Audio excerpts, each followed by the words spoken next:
నాయి బ్రాహ్మణులకు అండగా ఉంటానని టీడీపీ ఎమ్మెల్యే అభ్యర్థి వేమిరెడ్డి ప్రశాంత్ రెడ్డి హామీ ఇచ్చారు. నెల్లూరు జిల్లా బుచ్చిరెడ్డిపాలెంలోని నాయి బ్రాహ్మణ సాధికార సమితి ఆధ్వర్యంలో ఆత్మీయ సమావేశం జరిగింది.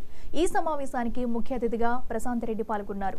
ఈ సందర్భంగా నాయి బ్రాహ్మణులు ఆమెకు ఘనంగా స్వాగతం పలికారు. అనంతరం నాయి బ్రాహ్మణ సమస్యలపై ఆమెకు వినతి పత్రం అందజేశారు. నాయి బ్రాహ్మణుల సమస్యలు తనకు తెలుసన్నారు. సేవ చేసేందుకు రాజకీయాలలోకి వచ్చిన తనను అందరూ ఆశీర్వదించాలని కోరారు. ఎంపీగా ప్రభాకర్ రెడ్డిని గెలిపించాలని అభ్యర్థించారు.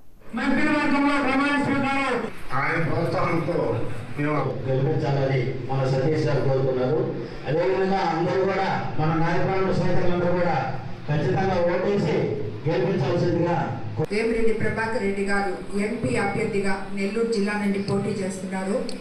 కాబట్టి మీరందరూ మమ్మల్ని ఇద్దరిని ఆశీర్వదించాలని మీ పవిత్రమైన ఓటు వేసి సైకిల్ గుర్తు మీద మమ్మల్ని గెలిపించాలని మిమ్మల్ని కోరుకుంటున్నాను.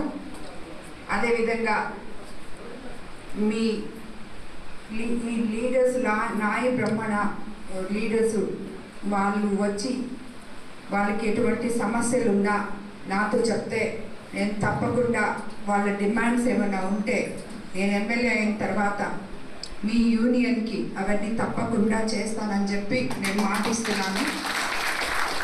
ఈరోజు ఇక్కడ